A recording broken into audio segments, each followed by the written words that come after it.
தேவன் நம்மை எப்படிப்பட்டவர்களாய் இந்த பூமியில் வைத்திருக்கிறார் என்று ஒரு வசனத்தின் மூலமாய் நான் உங்களுக்கு வாசித்து காட்ட விரும்புகிறேன்.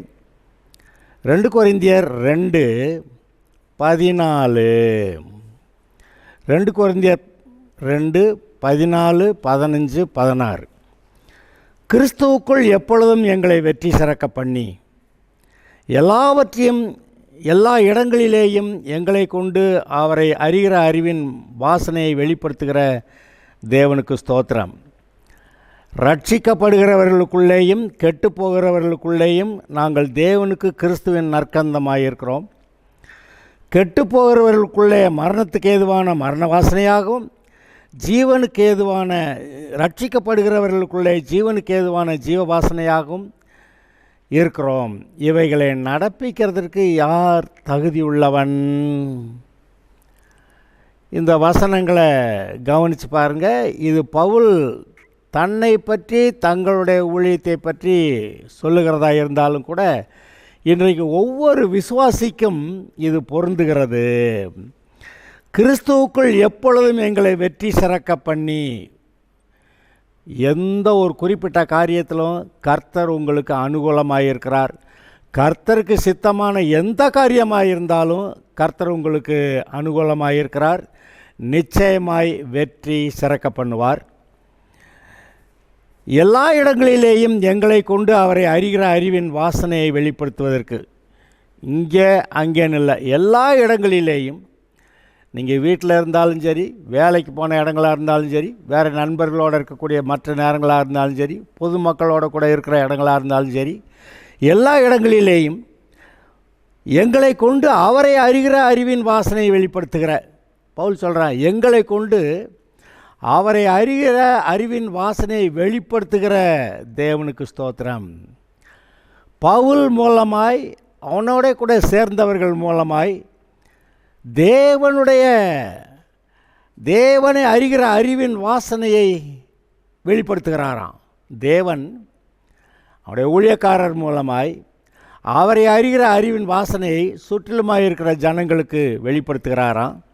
இன்னும் விசேஷமானது என்னன்னு கேட்டால், ரட்சிக்கப்படுகிறவர்களுக்குள்ளேயும் கெட்டுப்போகிறவர்களுக்குள்ளேயும் நாங்கள் தேவனுக்கு கிறிஸ்துவின் நற்கந்தமாயிருக்கிறோம்.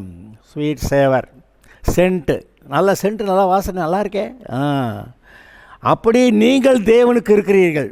கெட்டு போகிறவர்களுக்கு மத்தியில் நீங்கள் இருந்தாலும் சரி, ரட்சிக்கப்படுகிறவர்களுக்குள்ளே இருந்தாலும் சரி, நீங்கள் தேவனுக்கு கிறிஸ்துவின் நற்கந்தமாயிருக்கிறீர்கள்.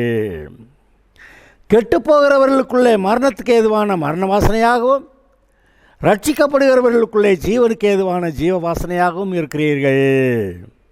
சரிதானா? கெட்டு போகிறவர்னா யார்? அவங்க ரட்சிக்கப்படாமல் இருக்கிறாங்க, செத்து நரகம் போவாங்க. அவங்க மத்தியில் இப்போ இருக்க நிலைமையில் நீ செத்தா நரகம் போயிடுவடா அப்படி சொல்கிற மாதிரி மரணத்துக்கு ஏதுவான மரண வாசனையாக இருக்கிறார்கள். ரட்சிக்கப்படுகிறவர்களுக்குள்ளே ஏற்கனவே ரட்சிக்கப்பட்டாங்க, பரலோகம் போயிடுவாங்க. அவங்க முன்னாடி நான் ஜீவனுக்கு ஏதுவான ஜீவ வாசனையாக இருக்கிறோம். நீங்கள் இதை நினச்சி பார்த்தீங்களா? நீங்கள் தேவனுக்கு எப்படி ஆளாக இருக்கீங்க?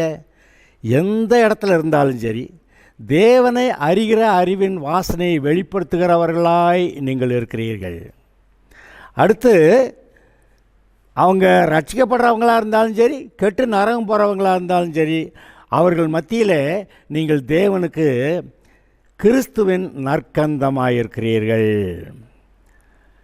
கெட்டுப்போகிறவர்களுக்குள்ள மரணத்துக்கு ஏதுவான மரண வாசனையாகவும், அப்படின்னா என்ன அர்த்தம்? நான் பரலோகம் போயிடுவேன், நீ இன்றைக்கி செத்தா நரகம் போயிடுவேன் அப்படின்னு நீங்கள் அங்கே இருக்கிறதே அவங்களுக்கு தெரிஞ்சிருமா. நம்மெல்லாம் ரட்சிக்கப்படலை, அதனால் நரகம் போயிடுவோம்னு தெரிஞ்சிருமா. அதனால தான் கெட்டுப்போகிறவர்களுக்குள்ளே மரணத்துக்கு ஏதுவான மரண வாசனையாக இருக்கிறோம். ரட்சிக்கப்படுகிறவர்களுக்குள்ளே அவங்க தான் ரட்சிக்கப்பட்டாங்களே, அவங்க பரலோகம் போவாங்க.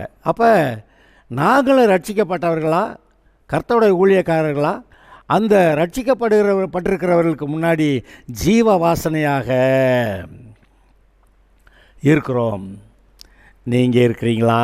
இருக்கிறீங்க. அதை அட்லீஸ்ட் உணருங்க. ரட்சிக்கப்படுகிறவர்களுக்குள்ளே நீங்கள் ஜீவ வாசனையாக இருக்கிறீங்க. ரட்சிக்கப்பட மாட்டேன்னு இருக்கிறவங்கக்கிட்ட அவங்க மரண வாசனையாக இருக்கிறீங்க. அப்புறம் பொதுவாக எங்கே இருந்தாலும் நீங்கள் தேவனுக்கு கிறிஸ்துவின் நற்கந்தமாக இருக்கீங்க. அடுத்து எல்லா ஜனங்களுக்குள்ளேயும் தேவனை அறிகிற அறிவின் வாசனையை வெளிப்படுத்துகிறவர்களாக இருக்கிறீர்கள். அல்லேலூயா! சந்தோஷந்தானா? இதை உணராமல் இருந்தால் சும்மா போய்கிட்டே இருக்கும். உணர்ந்தீங்கன்னா இன்னும் கொஞ்சம் கர்த்தருக்கு மகிமையாக நம்ம நல்லா நடக்கலாமே அப்படின்னு சொல்லி ஒரு உற்சாகம், ஒரு உணர்வு உண்டாகும். அப்படி உண்டாக கிடவது. Okay, god bless you.